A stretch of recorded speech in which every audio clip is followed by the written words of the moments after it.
Welcome everybody to the brand new series here on the Top Shelfers channel, Mysterious Minds.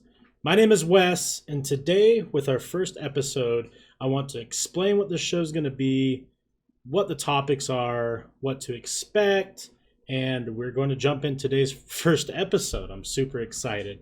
So the show in a nutshell is going to be breakdowns of things that are kind of more unusual that you can find on the internet. Things like true crime, conspiracy, vanishings, you name it, we're kind of going to dive into it. It's kind of things to make you think, things that are out of the ordinary, that are not normal, topics that are controversial or not really seen in mainstream media.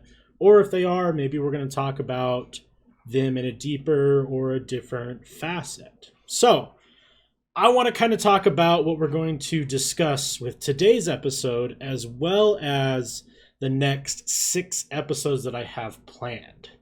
So, today we're going to make it really simple. We're going to cover a serial killer.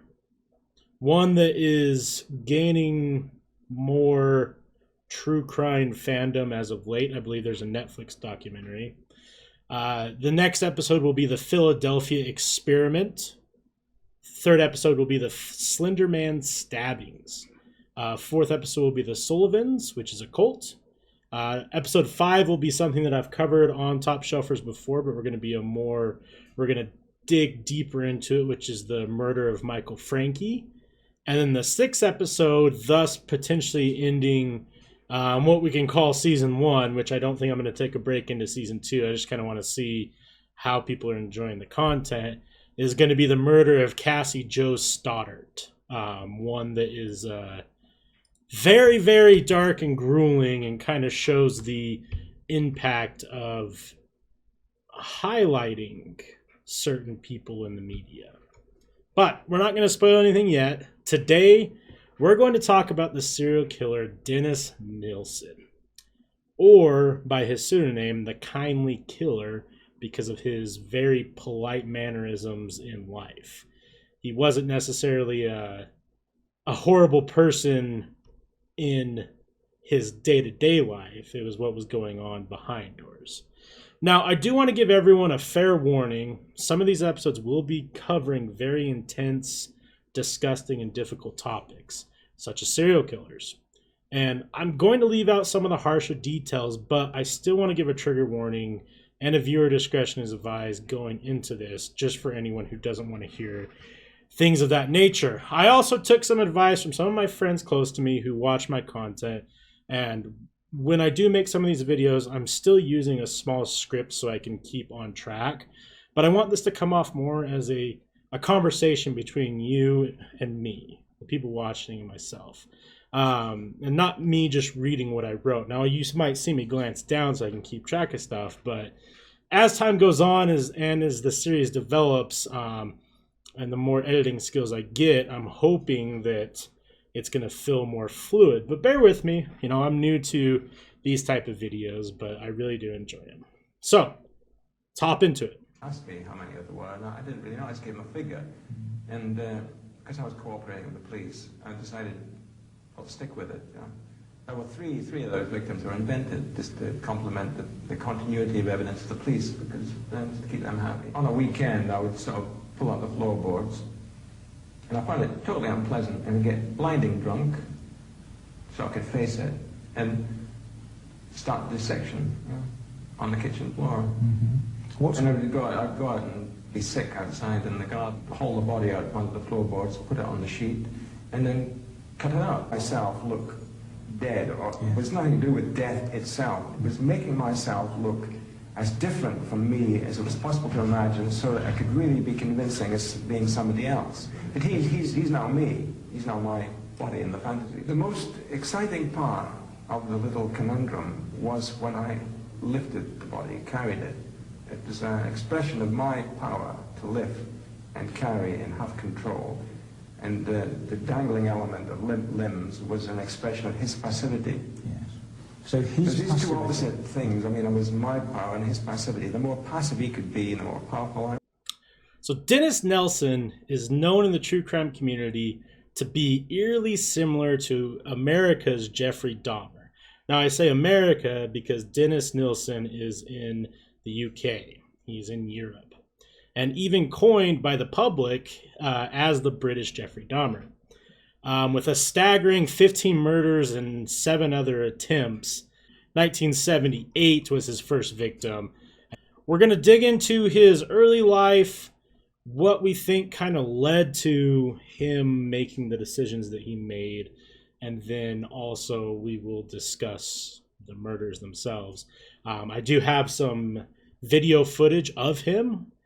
There's home videos, which is really creepy to see, and there's also interviews, which we're going to throw into this video, kind of dissect what we think, and then also try and write some parallels to other serial killers. Now, if you guys don't know, here on Top Shelfer's channel, I'm actually part of a true crime podcast with one of my co-hosts by the name of Holly, where we cover everything true crime related.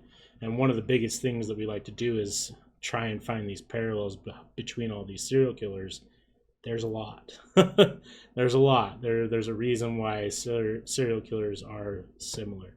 But anyways, shameless plug aside, let's dig a little bit deeper. Now, before we get into the details of the crime, like I said, I want to get into his childhood and see if we can figure out what led him to the point he was at. Dennis did have a broken home early on in his life. His parents were divorced at a young age, and his grandpa was kind of his main parental role in his life, like his parental figure. He was very close with his grandfather, and tragically, his grandfather actually passed away at sea when Dennis was just 6 years old. And he actually did note in some of his interviews and all these papers that he wrote later in life that him seeing his grandfather's body at the funeral really kind of shocked him. And his mother also lied to him and said that his grandpa was just sleeping. And for a 6-year-old, you really don't quite understand death, right? Like, it's such a complex, and even it doesn't really matter what age you are, it's complex and difficult. And I really feel like it was such a small detail that his mom lied to him, but I think it's super important to how Dennis dealt with it and how he became what he was, which was a serial killer. I really do think that his grandfather passing away at such a young age and going to the funeral and seeing his dead body and not really knowing what was going on really was a pivotal point in Dennis's downfall later in life. Now, I don't want to say this is his full turning point because there's a lot of things that happen in his life, but I do think it's a giant impact. And for a good time after the passing of his grandfather, Dennis actually spent a lot of time going to the harbor and watch fishing boats leave and come back. And I kind of assume if he was wondering if maybe his grandpa would return, because his grandpa was at sea when he passed away, and he didn't quite understand death and his mom lying to him. I kind of think that he went to these docks expecting one day for his grandfather to come back. Now, what's really crazy is while Dennis was at the docks during this time, he experienced a very near-death experience. Now, he somehow got swept up by the current and dragged out to sea, and he mentions in interviews that he was struggling but knew his grandfather would help him. He claims he was almost out of oxygen when he was saved by some other local kids at the harbor. Okay, now we're going to go into a part of Dennis's upbringing that is a little bit more difficult to explain. It is not difficult, but it's graphic and disturbing. So please, like I mentioned before, if you don't really like hearing this type of stuff, maybe it's time to mute. Now, Dennis's mom ended up remarrying, and they moved more inland away from the coast and away from the sea. And I think that maybe this kind of had a random impact on Dennis. Like, he wouldn't be able to go out to sea, but which I don't know. It might have been a semi-healthy outlet for Dennis that he doesn't have available for him anymore, especially trying to deal with the fact that his grandpa's not coming back. And as time passed, he starts growing up, puberty starts hitting. Dennis realized that he definitely wasn't fully heterosexual. And you got to keep in mind during these years, anywhere in modern society at that time, uh, being not heterosexual was very difficult. You obviously hear stories all the time about how hard it was growing up in the 60s, 70s, 80s, being, part of the LGBTQ community or anything along those lines. And Dennis was that, and he had a hard time dealing with it and had a lot of questions. And at his young age, he questioned whether or not he was gay or bi. He had a bunch of crushes on boys, and he claimed in interviews that a lot of them looked like his younger sister. Now, Dennis obviously didn't really know what to do with this information in his head. Didn't know who he could talk to, because back then, like, you couldn't really come out and be like, well, I'm having these thoughts about boys. Like, it was much worse. It was awful. They could completely ostracize you, bully you, beat you up, potentially even kill you. Like, it was scary. So Dennis decided to take it in his own hands and figure out what he was. So he ran a test. During the night, while his brother and sister were sleeping, he attempted to fondle and molest both his brother and sister. However, his brother had woken up and freaked out at him. And after the incident, his brother would barrage him with demeaning terms. And after this incident, and upon turning the age of 14, Dennis decided to leave school and join the Army Cadet Forces. And from my understanding of that, it's teenagers can join this organization. You can go on, finish high school or not, but with a bit more military-style training. And then once you turn of age, you can enlist into the Army. And this is exactly what Dennis did. Now, there is not a lot of information on how his time was in this cadet forces. I assume a lot of similar things, questioning his sexuality, questioning who or what was going on, but I couldn't personally find anything about those years. Some sources claim that he was above average academically, and that arts and history being his favorite subjects. And the art thing actually plays kind of an interesting role here pretty soon. And obviously, you'll hear later on that Dennis actually wrote this like 50 pages explaining all the things he did and what led him up to this point. And one of them, he mentioned a piece of art that he saw at a young age that kind of swayed some things in him. I'll get to it in a minute. Now, at an early age, when, in his teens, Dennis was a fan of alcohol. Big fan. Even mentioning a moment where he drank while stationed in a city in West Germany. He got so drunk because he was so shy and such an introvert that he was hoping that the alcohol would kind of bring him out of his shell. And he reminisces about a time he drank so much that he passed out on the floor of an apartment of one of his German friends. And even though nothing happened, it was a big moment for him and his desires, as he recalls. He fantasized about getting drunk and passing out and hoping that his army mates or people or friends would make moves on him or take advantage of him, or fondle him like he did his siblings at a young age. Now, Dennis had another horrific, I would consider it, near-death experience. He was redeployed to South Yemen, and violence had broken out, and he actually ended up seeing multiple of his army mates get murdered, and he himself got knocked unconscious and kidnapped by a taxi man. Now, I don't know the whole story. I don't know what was going on, but he ended up waking up from the unconsciousness, being able to fight his way to safety, and then once he ended up getting back to safety and kind of getting situated, he was sent back to Germany. Now, this whole time, he's a chef or a cook, from my understanding. Like, he was making the food for all the people he was stationed with. which kind of plays a role later on, but not a good role. Now, there is some information regarding him finding a piece of artwork, like I said, that I can't show, but it's called the Raft of the Medusa. It is a very dark art piece, and it explores and shows some very disturbing imagery revolving around corpses and human interactions with them. And he claims that finding this art piece during this time in his life played a large role in one of the darkest and most twisted fantasies he had, which sadly he will live out later in his horrific crime and murder spree.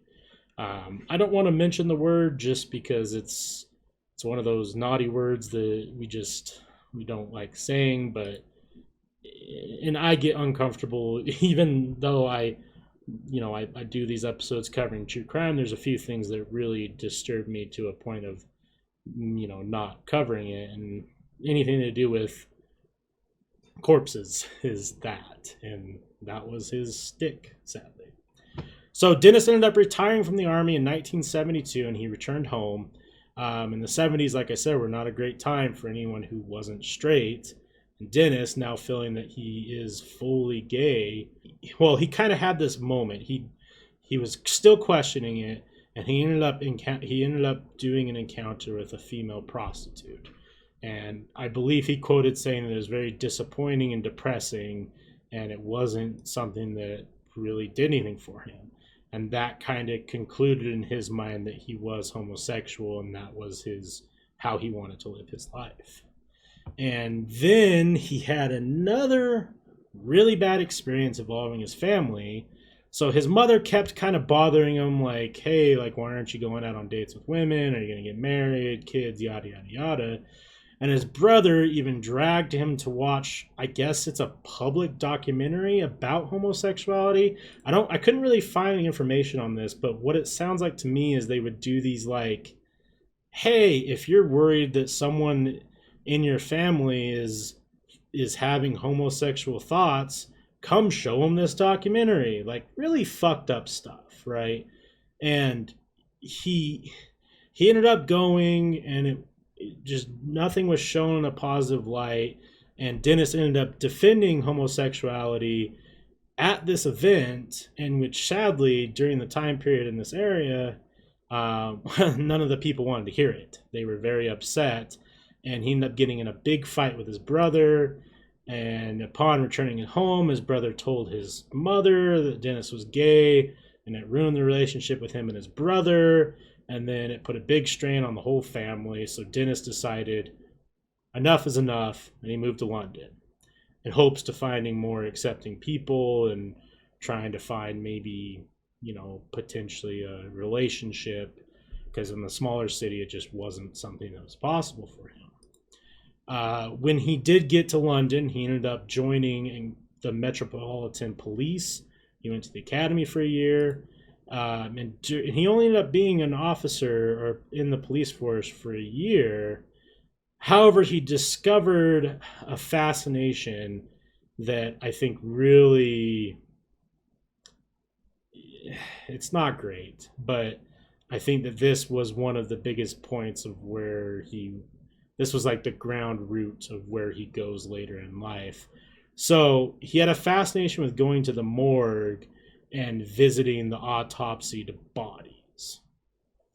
It sounds like he spent a lot of time going to these morgues to train, but might have been an ulterior motive from his past. Like, I don't really know. I don't know if he's trying to go and see these dead bodies because it reminded him of the time with his grandpa, or if he just really was that was his thing. I don't know.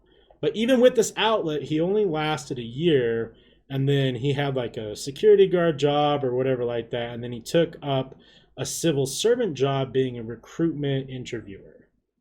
And then in 1973, he had his first brush-in with the police. So a young man who Dennis had met at work claimed that Dennis was taking pictures of him while he slept. I'm not quite sure if this was like at the office or if they were like hanging out and he fell asleep and took pictures of him. I don't really know, but the guy he took pictures of was really, really kind of bothered by this. Like it messed him up mentally. And Dennis was brought in for questioning, but no charges were ever filed. Then I think this is kind of the big thing right before the end of Dennis being a contributing member to society in a positive manner. In 1975, Dennis moved in with a man by the name of David Gallichan. David denied that them living together was a relationship, but they did live with each other for 2 years. And I really do think, and maybe there's quotes, but I couldn't find it. I think Dennis considered this a relationship, or David didn't. I don't, sadly, I believe that that's something that happens a lot when one person wants it to be and the other person doesn't, and you got to hide it, and it turns into this big mental struggle. Regardless, when David ended up leaving after these 2 years, this kind of put Dennis in this downward spiral. He started drinking and having really, really hard time with loneliness, depression, the whole nine. And then a short 18 months later is when Dennis would commit his first murder. Now, when talking about true crime and serial killers, one of the biggest topics is when or what was the turning point? What triggered all of this? And I really think with Dennis, it's tough. Now, between 1972 and when he left the army and his first victim in 1978, it really wasn't that long of a time period. I do think that his grandfather dying, kind of being his father figure, and then not really having, like, he had a absentee stepfather who didn't really give a shit. I think that sparked a lot of issues, and then seeing his grandfather's dead body, I think that sparked fascinations with dead people, and then the job with the police force and going to the morgue and seeing the autopsy bodies, the fondling at a young age, like all of that on top of trying to figure out his sexuality and having these failed relationships, and his brother tormenting him, and dealing with the death of his cadets in the army, and then his exploration into darker sexual desires, and they all played a role. And I think the breaking point was this non-relationship, living with someone for 2 whole years. And I think everything just began to pile up on top of him. And then after this failed situation, I think that the loneliness, the alcohol, and then his past just boiled over, and he just said, fuck it. He just said, fuck it. And it's really gross and tragic. Start filming from the feet slowly up to the head. And you go, sit, pan. Bloody hell, don't you ever watch movies? You must see thousands of movies. You must know what it's like. They're training chimpanzees at Cape Canaveral to operate a camera. Anybody can do it. Batteries had run out. That's why the camera went up the creek. Okay, fair enough. If you think you know how to use it, all you do is point a damn thing and press a button. What are you doing switching the bloody thing on and off for? You'd never make a cameraman, you know. No. I'm not going to do anything pornographic. Harassed commuter. Harassed London tenant being screwed by the Department of Employment. London Transport. Big chain stores, supermarkets.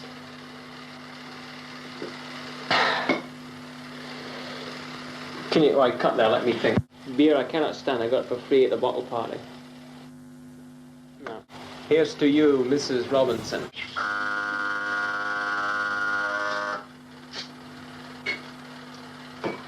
He's ready, Des. Yeah, okay, come in a minute. I got to sign on. Oh yeah, I'm going to sign on today. I'll sign on again. Where's that bloody dog? It's been chewing my slippers again. Here it is. Chewing your slippers, I give it. I'll wring its bloody neck if I catch it again. 1:10 last night. Son asleep, Twink over there, me here. What happens? Crash, bang, what? Have a look. Move the camera up there. Have a look at that. Right? Look at the state of that. Whole bloody ceiling falls down. Falls down on me for a start. Rips straight across, hits the dog, poor old pooch. Budgie goes up. Big row. That wakes you up as well. Great chunks. Bloody great chunks of masonry. I mean, you could kill somebody. Listen to that. And you ain't seen nothing yet. You're a big nincompoop. Oi, over here. Over here? Over here, stand up. How long do you think it'd take me to dig the garden? Don't stand there with your hand on your hip like a big poof. Come on, where's my bloody tea then? What tea? Oh, here it is. Mind, anything good you find in this kitchen is probably attributed to my having purchased it in the first place. Bloody light doesn't even go on. Can you go back a bit? I mean, you're far too near. Ooh, ah, bloody finger, you great pillock.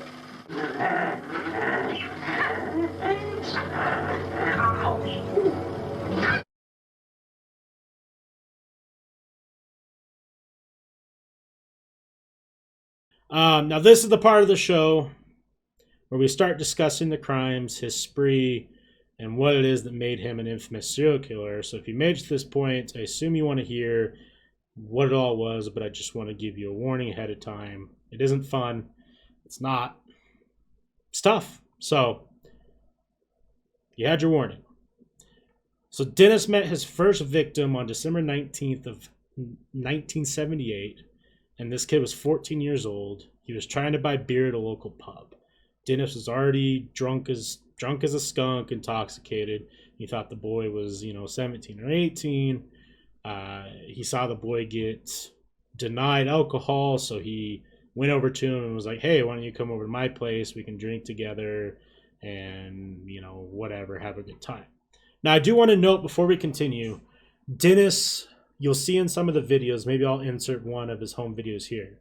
He's a very well-spoken, articulate gentleman type, very kind to people, and, I would say that in certain lights and certain videos, he would be considered to be somewhat of an attractive person. I'm sure that some people would find him attractive, some people wouldn't, but he's not, he's not some of the other serial killers out there where it's like, okay, he wasn't a bad looking dude, and he had very personal, he was able to communicate really effectively and articulate himself. So the idea of him getting someone to go back to his house for drinks and stuff might seem weird right away, but I don't think, knowing that, I don't think it really is. So they ended up drinking through the whole night, got drunk, and they ended up falling asleep. Nothing happened between them or anything like that. But Dennis woke up and had this overcoming fear that this kid was going to leave him again.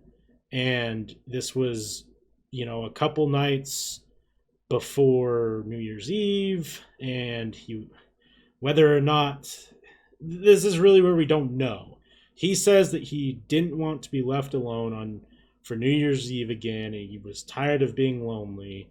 So Dennis decided that he was going to strangle the young boy with a necktie, and then he drowned him in a bucket of water in his kitchen, and then proceeded to take care of himself over the body twice. He noted that. He ended up washing the corpse. He slept with it in his bed, and then even he remarked about how beautiful it was. And then he hid the body of this boy under the floorboards for 8 months. And then he finally built something in his apartment backyard where he could light like a campfire, and he burnt the body. I know it's a lot. So going into October of 1979, Dennis had another run-in with the police, where a man came forward and said that he attempted to strangle him to death while they were doing some bondage play. But no charges were ever pressed. However, this should have been a red flag for the police. However, nothing really came of it. So Dennis's second victim occurred on December 3rd of 1979, so almost a whole year later. He met a tourist at a pub. They went on... He talked to this tourist. He kind of convinced him, like, hey, well, I'll show you the sights. We can drink. We can have a good time. All that type of stuff. Kind of like I said, he was an outgoing fella. He was kind. He was polite. And that's what they did. Dennis showed him around London. They got drunk. They ended up both back at Dennis's apartment, and it wasn't really mentioned if they had any type of, relationship or, sexual activity between the two. But again, Dennis was fearful that he was going to be left alone and be lonely again and fall into whatever that mindset is. And he strangled this tourist to death with an electrical cable, and he cleaned up the body again, like he did before. He slept with it in the same bed, took photos of it. They engaged in more heinous and vile things. And then he hid the body under the floorboards, but did take the time to note in his journals that he would take the body out and have conversations with it as if it was still alive. Now, by 1981, we're going to fast forward a little bit because I wanted to explain a little bit of what he did, and I'm not going to go through all of these and explain every detail. You kind of get the idea of how messed up he was. So by 1981, Dennis had racked up 12 different bodies in his apartment of people he's killed. All very similar situations, strangulations. He kept the corpses. He would dismember them, put body parts around the house. And he really preyed on the homeless, the unemployed. And when you're in a large city, people go missing all the time. No one really notices, and this happens still to this day. It's actually happening where I live right now. There is a fucking serial killer killing homeless people. It's wild. Very scary. But he would go after the ones that no one would notice were gone. And Dennis claimed he would get into this killing trance. But even with his body count rising, he claimed that he let 7 people go. Which there were accounts later on to prove that. Now, his apartment at this time was stuffed full of decomposing bodies, and to the point where he's having to spray twice a day to keep the flies from getting out of control. And even his neighbors would complain about the smell, and he'd have to blame it. He tried to blame it on the old building. It was just, I can't even fathom or imagine the disgust. Ugh. It gives me it makes me sick. So to get rid of the corpses, he would remove his clothing. He would dismember them on his kitchen floor with, tools, knives, boil bones to get the flesh off. He would place body parts in bags for disposal. He buried limbs in the garden in his backyard. Because this is a very pivotal point. His backyard, or his apartment, had access to a backyard garden, and he was kind of the only person that really did anything with it, I guess. But he buried limbs in the garden. He would use this shed, and he would stuff torsos in suitcases until he could go and burn the remains at a bonfire. On occasion, he would burn fires all day, and no one even was suspicious. He generally crushed the bones once he had the fire, and fire had consumed the flesh. Like, he would put body parts into this fire, and then once the flesh is burnt away, he would crush the bones down. When the police went back after he confessed, they found thousands upon thousands of bone fragments in this garden. It's wild. So fast forward a year, in 1982, Dennis decided that he wanted to move to a different apartment. And he claims that it was an attempt to relocate and quell his desire for murder. Didn't work. He decided to kill 3 more people. However, this move is what's going to lead to his downfall. So unlike his other apartment, he didn't have this access to a garden and a fire or really anything. He had to go downstairs to try and get rid of these bodies. So he instead attempted to dismember and flush parts of the bodies down his toilet and then dispose of the other body parts in plastic bags. Now, in February of 1983, there's 5 tenants in this little apartment complex. One of them ends up calling a drain specialist to check on the plumbing because they're having backups and their shit, I didn't mean to say that, but literally their shit's not flushing.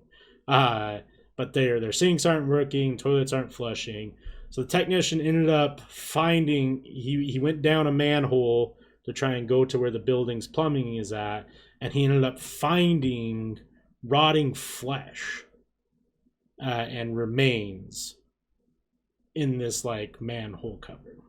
So obviously the police did an investigation, and Dennis, now worried of being captured, tried to cover his tracks. So that night he went out and tried to remove the human tissue from the drains, but was spotted by one of his downstairs tenants, and thankfully they were smart enough, they reported it. And I do think this is just crazy. So there was a quote from an old coworker of his where he went in the next day to work and he told the coworker, and this is a direct quote, "If I'm not in tomorrow, I'll either be ill, dead, or in jail." Just crazy. So he knew. That night, upon returning from work, he was met by Detective Chief Inspector J, who informed him that he would like to ask him some questions about the human remains. And then upon entering the apartment, Jay could smell a foul odor and asked Dennis what it was. At which point, Dennis very calmly confessed there were bags of body parts, 2 full dismembered heads, and other large body parts around his home.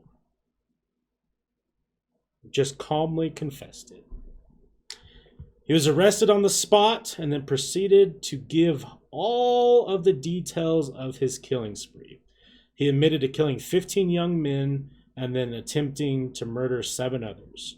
He wrote over 50 notebooks of his memories to help assist the prosecution, and even drew sketches detailing how he treated his victims. The trial occurred on October 24th of 1983, and Dennis was charged with 6 counts of murder and 2 charges of attempted murder.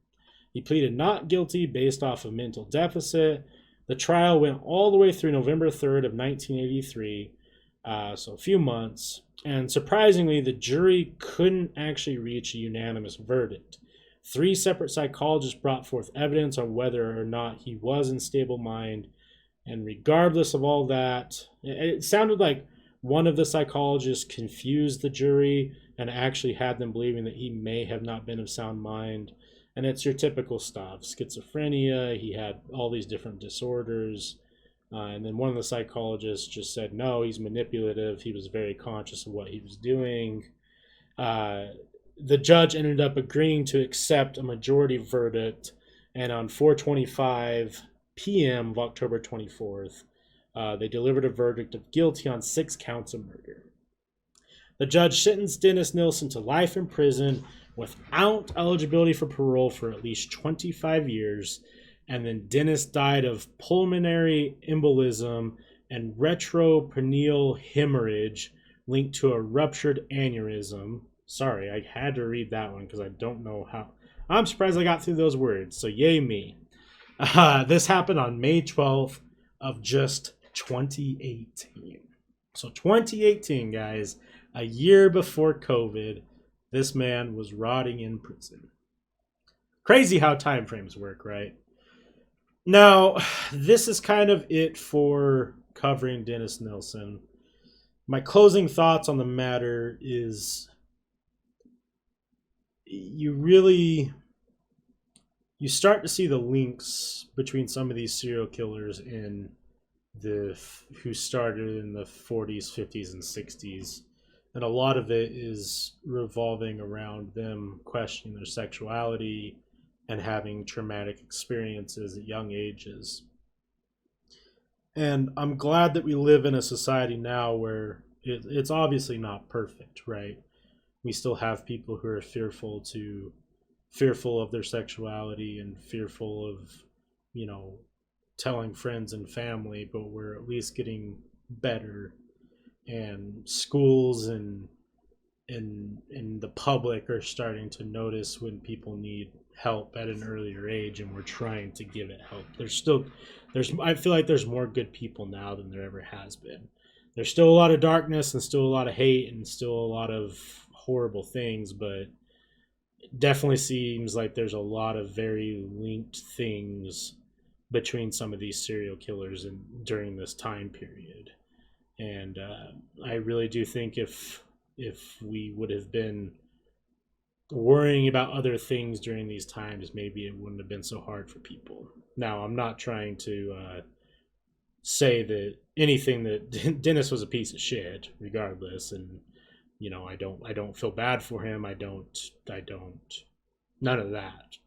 I do think, though, if he didn't have such traumatic experiences and didn't have to worry about, hiding and dealing with his sexuality the way he did, maybe we wouldn't have had 15 people murdered.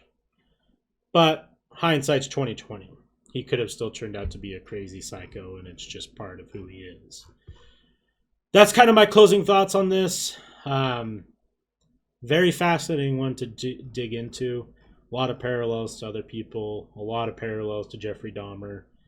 Very, very similar to Dahmer. Not only in his, almost his whole life. Military, army experience, questioning sexuality. Ended up being homosexual and hiding it from his family and hiding it from everybody. Couldn't really be open about it. Dark fantasies. The only thing that I couldn't find that Dennis did that Dahmer did was cannibalism, but I wouldn't be surprised if Dennis did with all the bodies around. But everything else with the corpses, they're both very similar. It's just crazy to think that two people lived, around the same time period, thousands of miles apart, and we're doing the same thing. So, but yeah, this is going to conclude today's episode. I hope you guys enjoy it. This is my first time doing something like this, so it's been fun. So I do want to talk about what to look forward to on next episode. So we're covering the Philadelphia Experiment, not to get confused with the movie. It was an alleged event claimed to have been witnessed by an ex-merchant mariner named Carl Allen at the United States Navy's Philadelphia Naval Shipyard in Philadelphia. So sometime around 1943, Project Blue Book, all that type of stuff. Allen described an experiment where the U.S. Navy attempted to render invisible the destroyer escort USS Eldridge and the bizarre result that followed. So, you can look forward to that. It's going to be an interesting one. It's Project Invisibility and some of the truth behind it, some of the weird theories behind it. It's a cool one. So if you made it this far, thank you guys so much for hanging out with me and going through this video. I'm super excited to be doing this. You can expect these episodes to come out maybe once a week, maybe once every 10 days. Basically, I'm on a 7 video rotation, and what that means is I'm putting videos out in like a rotation. So this next episode will be the Mysterious Minds, and then you're going to get a hardcore gaming episode, and then you will get a creature feature, and then it's back to the top with another factor cap, tier list, Resident Evil's going on, horror games, and then Mysterious Mind is next. So if you kind of understand, it's a 7 video rotation. So you'll see the next episode soon. Thank you so much for hanging out. I'll catch you on the next one. Like always. Peace.